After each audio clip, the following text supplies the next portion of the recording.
For where two or three are gathered in my name, there am I among them.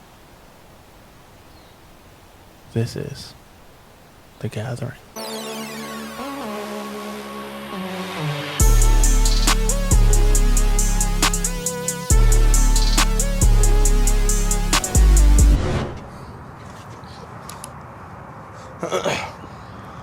What's going on, everybody? This is Roman here with Urban Gospel Choir. I'm happy that you're back. I'm glad. I actually got a lot of great feedback from the last video.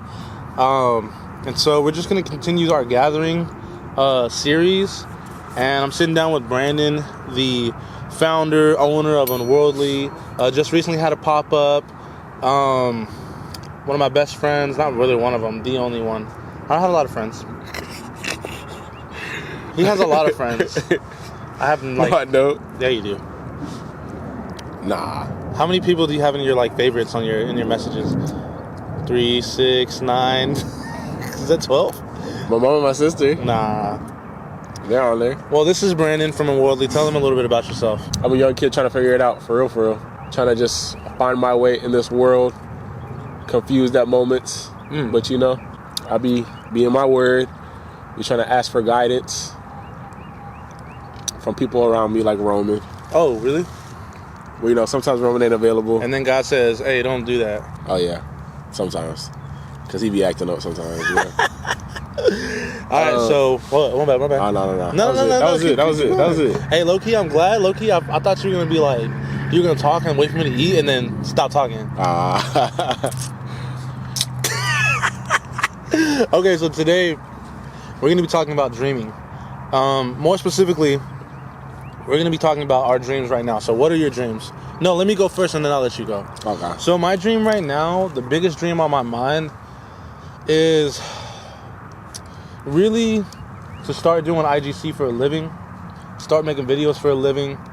I want to make sure my wife isn't working. My son is homeschooled.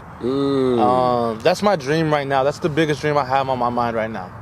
So what about you? Oh, man. My main focus right now, main dream, is to really kind of focus on Unworldly, make this thing a forever thing. I want to make it a community. Right now, that's all I can dream about. It's kind of day in, day out. Like, what can I do to improve myself? But what can I do to improve my business? Yeah. The way people react to my business. Speaking of that, do you struggle getting your dream across to other people? Sometimes, honestly. But I think it's just usually internal thoughts telling me that I can't do it. Most of the time, yeah, it's that. It's like, you shouldn't talk to this person. But I know I should. And that usually ends up harming me because I end up not doing it, which is not beneficial for myself. But lately I've been really learning to just speak to people. Like, you never know. Talk about the pop-up, because you did that a lot. You spoke to people a lot at the pop-up. Yeah, that too. How did that feel? It felt good. And then talk about who came up to you after. Because there were these, everybody that I talked to be honest with you, just internal thoughts. This is not how the people thought. This is just me thinking how they thought. I was like, bro, they don't want to speak to me. I'm just some kid that came up to a pop-up and they're like, oh, he just had some clothes, so he don't do nothing. But nah. People were actually interested in my story and how I came up with Unworldly, how I'm maintaining Unworldly.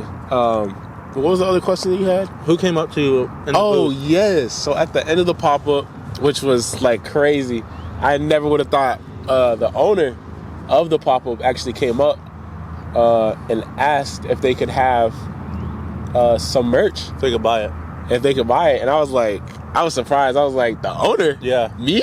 She came up multiple times. Me? To the booth. What? Yeah. And I was like, dude, this is like a dream. No matter where I started, I'm doing something for today. Today matters. Yeah. I always have this thought of what can I do for tomorrow? What can I do for tomorrow? I never think about the day of. Yeah. I never live in the present. And starting this business, I've always thought of the future, like, oh, how is this business going to be? Like, what is it going to look like 5 years from now, when I should have been looking at, oh, how is it going to look like today? Like, and I sometimes rush things because of that, because I want it to look how I want it to look in a couple of years. And sometimes that sets me back. But I'm learning. This year I've learned a lot, that, like, to live in the present, to really just experience things and take things for what they are now. What are some challenges that you had to overcome to be able to get to the point where you had the owner in your booth saying, I want to, not only do I love your story, but I want to invest in your story?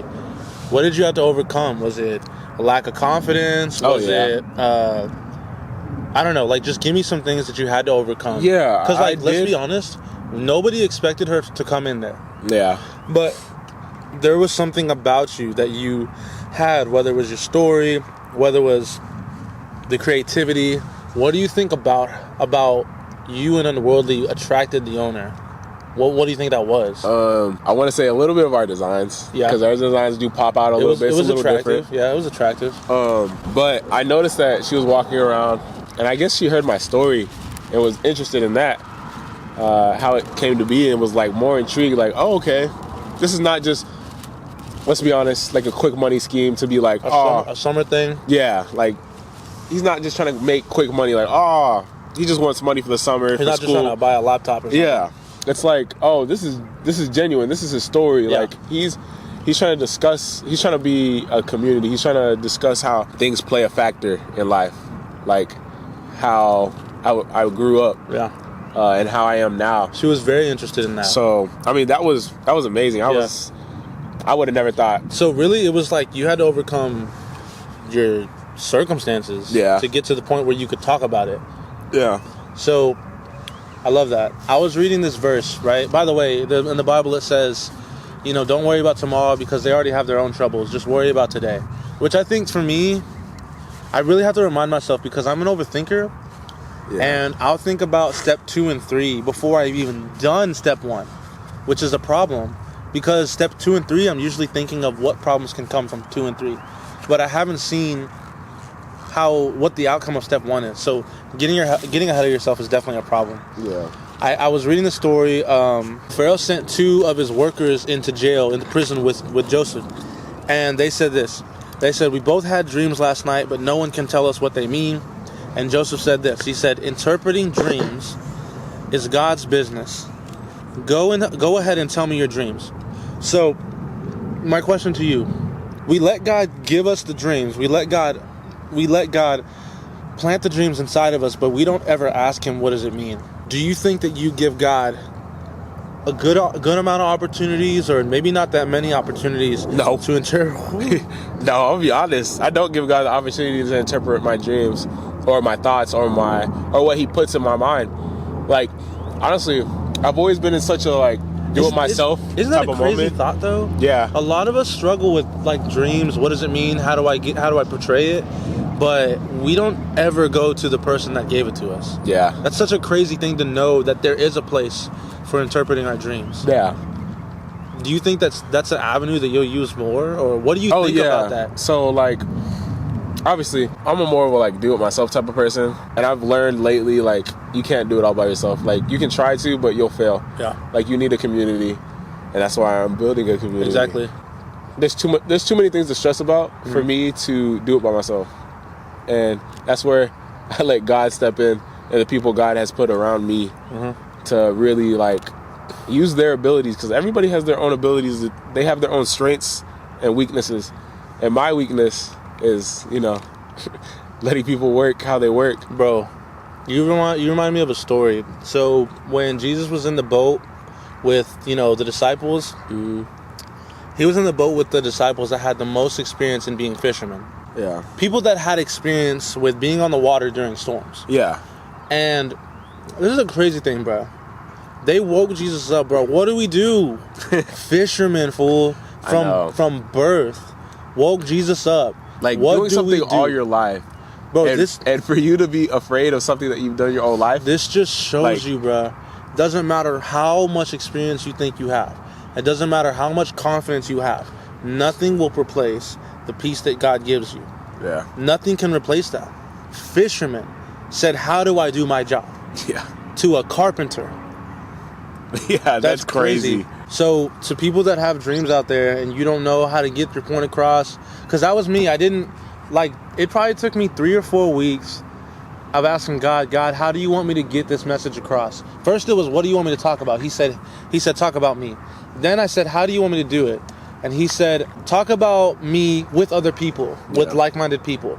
And the third one was, okay, with who are those people? People that I love and I trust.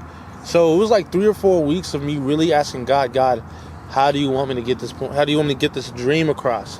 And he gave me answers. So if you guys are out there and you have a dream, like, take it to God, and he will give you the answers. Do you have anything else? I actually did. Yeah. You know, I've been kind of questioning my identity lately because I want to connect with everybody. I want to have some type of connection.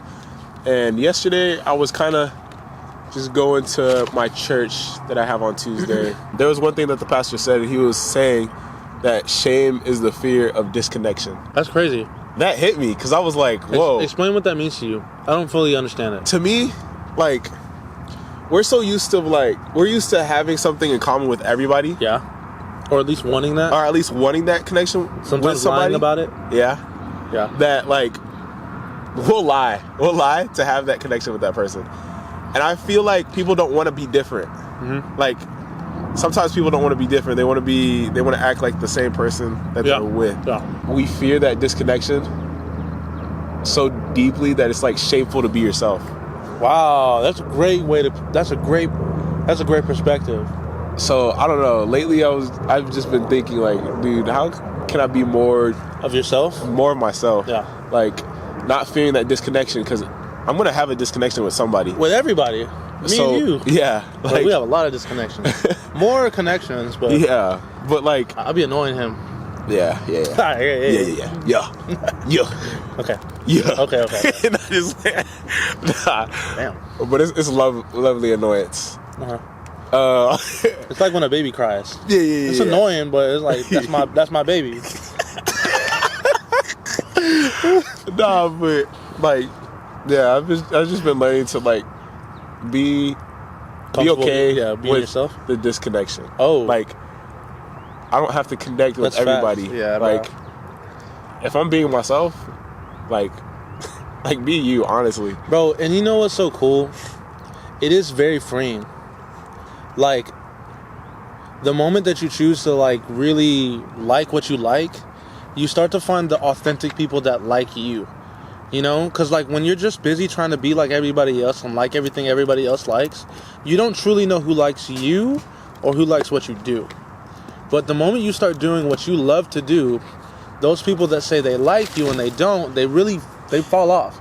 Yeah. But the people that say they like you and they do, they learn to love what you do. You know, they learn to love what you love.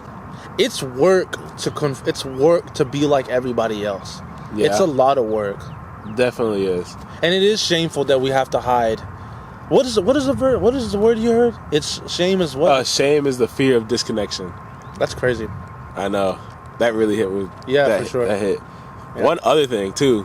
Yeah. Last thing. I don't think I'm going to go too deep on this, but what I needed to hear last night really hit me, and it was the last thing he ended it with. No, he didn't say anything else after that. I was like, come on, Pastor. One of them good ones.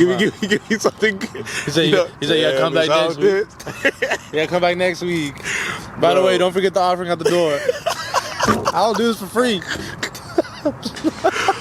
No, but, he said to stop believing everything you think. That's a crazy statement, bro. Like, when he did that, when he said that, I was like, bro, elaborate, please. Like, I'm confused when I shouldn't be. Yeah. Like, I know what he means, but I'm like, I'm a type of person where I need, no. I want This specific, like, there was nothing that needed to be said after that.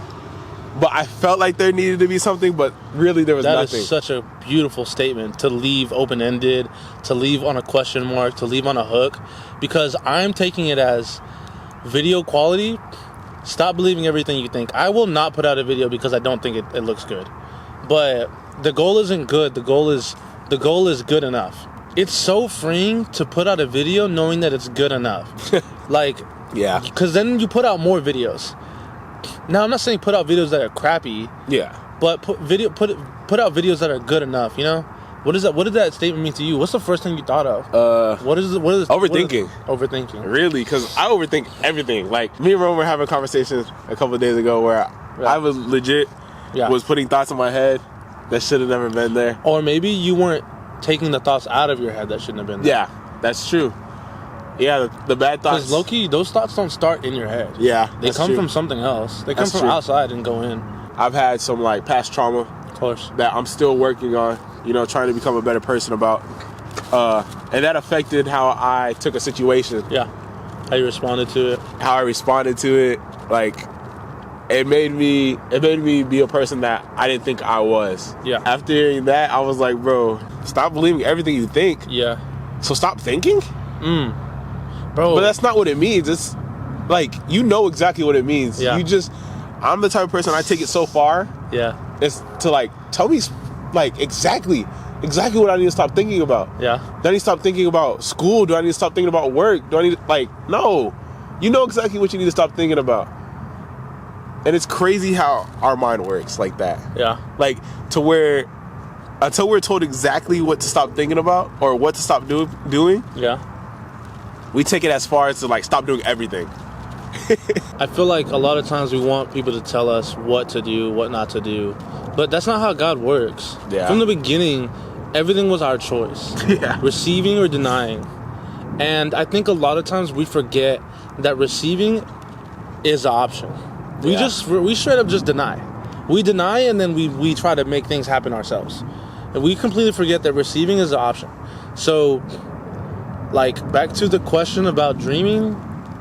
Like, if you want to know what your dream means, start receiving from God. Start listening to His Word, and start having more time from Him. Start having more time with Him, because it's hard to recognize a voice that you don't hear a lot. Yeah. So, I don't know. Anything else? No. That was really good, bro. I'm going to put a link for Brandon's IG, his Unworldly IG, because we posted like 2 or 3 videos. Yeah. And amazing video from the pop-up. By the way, if you didn't make it to the pop-up, you missed out. I'm not even gonna freaking like. It was fun. No, for real. We had like, bro. Oh my gosh. But like we like when We brought the energy. Let's be Exactly. honest. That's what it was, bro. We brought the vibes. We were the only one to have music except for like the bartender. Which, come on.